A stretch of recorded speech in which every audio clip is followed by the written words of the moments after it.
So the name of my talk is Real Life Sex in the City, because I've lived in New York City for the past 5 years and I've learned a thing or two about sex.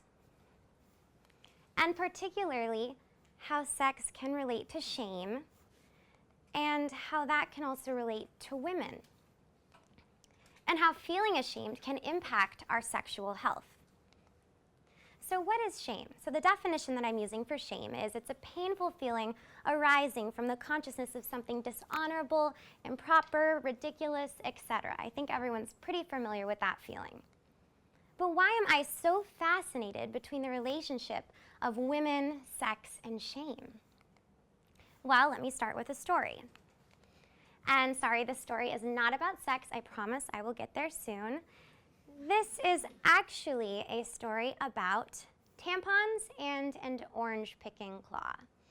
So it all started when I really needed a tampon.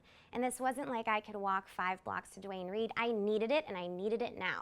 So I decided I would just go right across the street to my local convenience store that I usually went to about every day for my vegan sandwich and my kombucha, and I figured, okay, I don't really want the clerks, who were my good friends, to know my cycle, but I figured I really needed the tampons. I can make it work. So I did a few laps around the grocery store, and I couldn't find the tampons anywhere. And so I did another couple of laps, and I realized, okay, Tiffany, just man up and ask them where the tampons are. So I went up to my friend Himesh, and there was a long line of about 10 guys. It was Saturday night. They were buying beer. Everyone at the register was a man. And I said, Himesh, where are the tampons located? And he pointed up.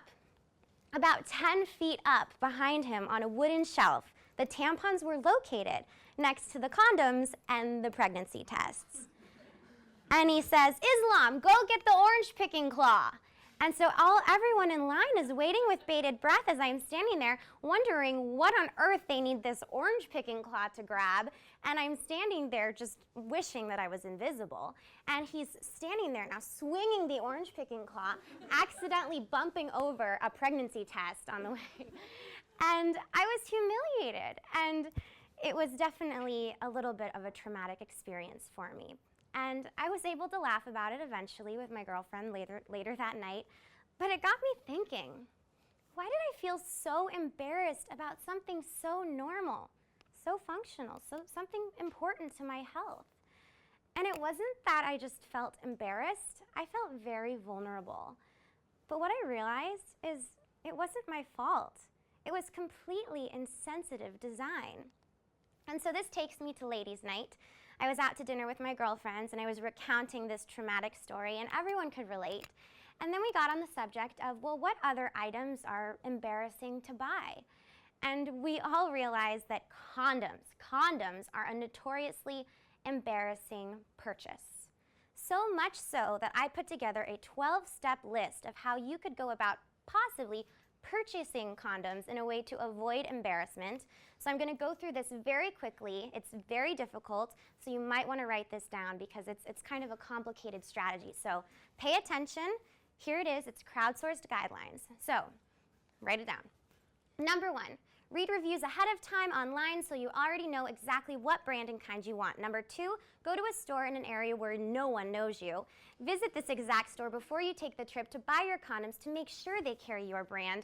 Shop in the evening or the morning so that the store is less crowded and you don't have to wait in line. Number 5, buy a few other items, milk, cheese, the other essentials, or a birthday card so that you can pretend that they're a gift. That's a good one.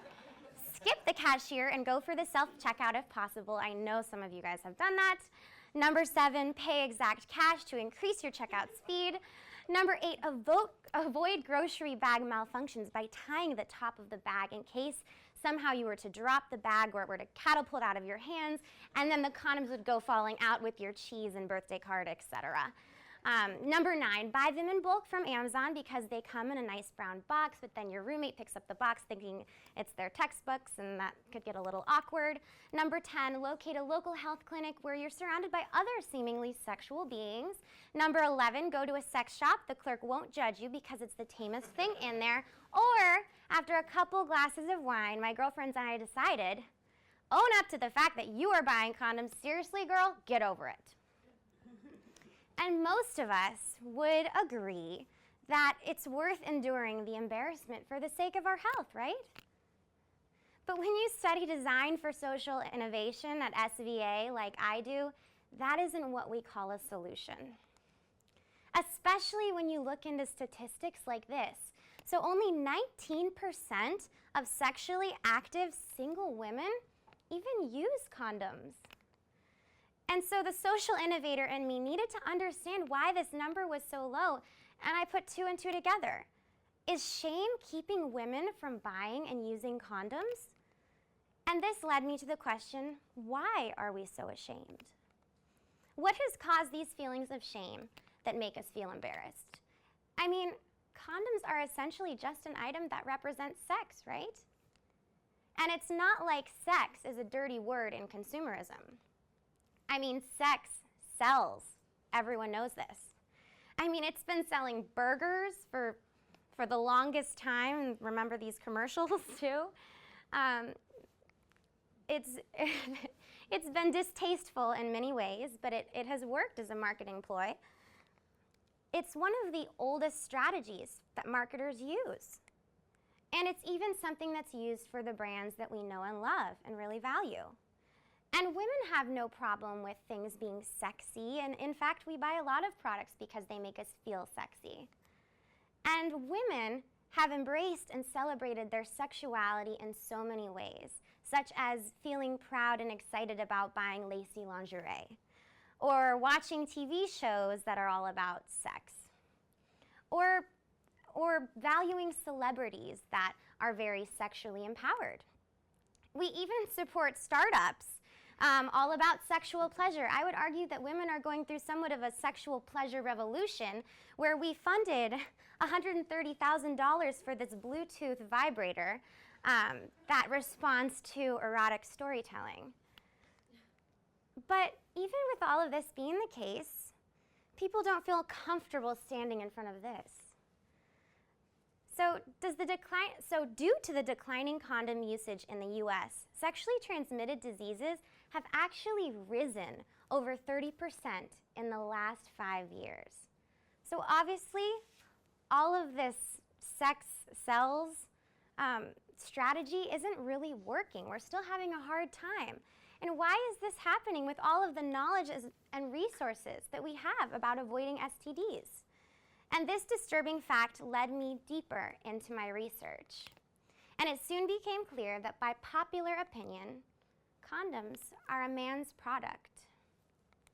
Or at least that's what we've been told for years and years through the marketing, packaging design,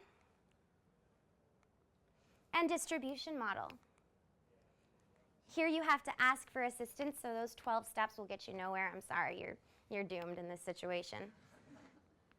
And her pleasure, really. Condoms aren't packaged like this. They're not packaged like our favorite cosmetic products, our makeup that we really actually look forward to buying, or simple pleasures in life like a candle. Easiest purchase ever.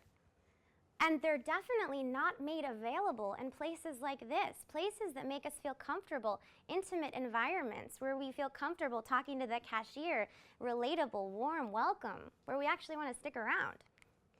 And they certainly don't talk to us like this. They don't talk to us in a comforting, aspirational way like many cosmetic brands do, or fitness brands or lifestyle brands. In no way are any of the condom brands that exist talking to us in a way that women can connect to. And because of this, we associate condoms with things like this: hypersexuality, or promiscuity, and masculinity. But we think, okay, that's fine, because it is a masculine item. Some masculine man will be prepared with his condom, so it's fine, we can rely on the guys. But in reality, guys feel a little more like this. They really do. So the bottom line is that we shouldn't have to rely on guys to buy condoms. Just like our tampons shouldn't have to be fetched with an orange picking claw. Important things like these should be sensitively designed. And I took this as an opportunity to start Lovability Condoms. Lovability Condoms is a social enterprise created to encourage women to feel more comfortable purchasing, carrying, and providing the condoms. We're making them available to women in beauty supply stores, lingerie stores, department stores, and accessory boutiques, so that they're available in the places that already make women feel most comfortable. Nothing like the sterile atmosphere of a gas station or a little grocery store. It's the first condom brand that speaks to women, not as a man, but as a woman. And this is an example of some of the messaging that we try to portray. In a new language, it's important to speak in a new language that can enable women to all connect on what condoms really mean for us. To help reverse years of confusing messaging that has made our relationship with this product a very uncomfortable and, unfortunately, shameful one. Condoms really stand for sexual empowerment, responsibility, and self-love. And that's my take on sex in the city.